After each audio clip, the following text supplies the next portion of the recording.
वरळी भागात सुद्धा पाणी साचल्याची घटना घडली आहे। नागरिकांच्या घरामध्ये वरळीत पाणी शिरलेले आणि पावसाचं पाणी घरात शिरले, त्यामुळे सध्या या ठिकाणी मोठी तारांबळ नागरिकांची उडालेली पाहायला मिळते। वरळी नाका परिसर संपूर्ण जलमय झालेला आहे। वरळीतला एक भाग असा आहे की जिथे तो खोलगट आहे, त्यामुळे मोठ्या प्रमाणामध्ये या ठिकाणी पाणी साचतं, आपल्या दृश्यांमध्ये पाहायला मिळते।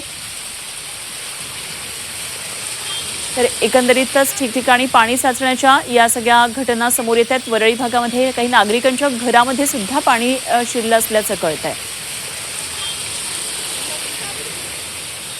तर एकंदरीतच मुंबईमध्ये काय नेमकी सध्याची पावसाची परिस्थिती आहे जाणून घेऊया। माझे सहकारी स्वप्नील जाधव आपल्या बरोबर जोडला गेला। आणखी अपडेट्स आपण स्वप्नीलकडून जाणून घेऊया।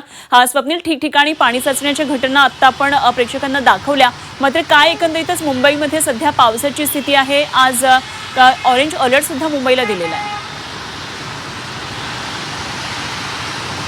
नक्कीच आज ऑरेंज अलर्ट मुंबईला दिलेला आहे। मात्र मुंबईसह पश्चिम उपनगर, पूर्व उपनगरामध्ये सकाळपासूनच पहाटेपासूनच मुसळधार पावसाच्या सरी बरसत आहेत। अनेक ठिकाणी सखल भागात पाणी साचल्याचं पाहायला मिळतं आहे। किंग सर्कलमधील काही वस्ती आहे, या ठिकाणी नागरिकांच्या घरात पाणी शिरल्याचं पाहायला मिळतं। तर चेंबूर असेल, अंधेरी असेल, तसेच वरळी नाका येथे सुद्धा मोठ्या प्रमाणात पाणी शिरलेलं आहे। मी सध्या किंग सर्कल येथे आहे। सध्या या ठिकाणची परिस्थिती पूर्ववत आलेली आहे। काही वेळापूर्वी या ठिकाणी पाणी साचलं होतं, मात्र 3 ते 4 पंप या ठिकाणी कार्यान्वित करण्यात आले आहेत आणि या पंपांद्वारे हे पाणी जे आहे ते उपसा करण्यात आलं, त्यामुळे पाण्याचा निचरा हा झालेला आहे। मात्र मुंबईतील अनेक परिसरामध्ये हिंदमाता सर्कल असेल, या ठिकाणी सुद्धा पंप लावण्यात आलेले आहेत, मात्र त्या ठिकाणी पुन्हा पाणी साचल्याचं पाहायला मिळतंय। मात्र जर पुढील 3 ते 4 तास हे मुसळधार पावसाचे इशारा देण्यात आलेला आहे, हवामान विभागाकडून हा इशारा देण्यात आलेला आहे, त्यामुळे पुढील 3 ते 4 तास हे मुंबईकरांसाठी चिंतेचे असतील। मुसळधार पाऊस झाल्यास अनेक सखल भागात पुन्हा पाणी साचण्याची शक्यता आहे। तसेच प्रकारे दुपारी 1:30च्या सुमारास हाय टाईडचा इशारा देण्यात आलेला आहे, त्यामुळे समुद्र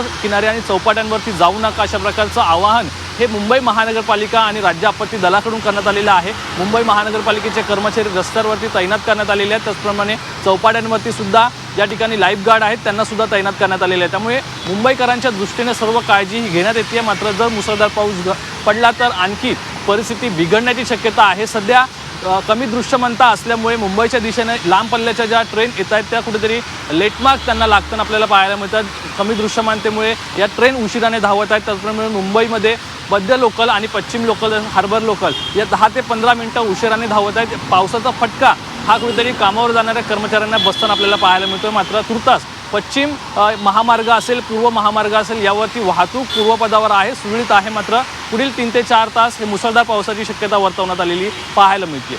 ठीक आहे स्वप्नील, धन्यवाद दिलेल्या या सगळ्या सविस्तर तपशिलांसाठी। आपण वेळोवेळी चर्चा करूया, आणखी अपडेट्स आपल्याकडून जाणून घेत राहू। तुर्तास धन्यवाद। स्वप्नील जाधव आमचे प्रतिनिधी आपल्याबरोबर होते।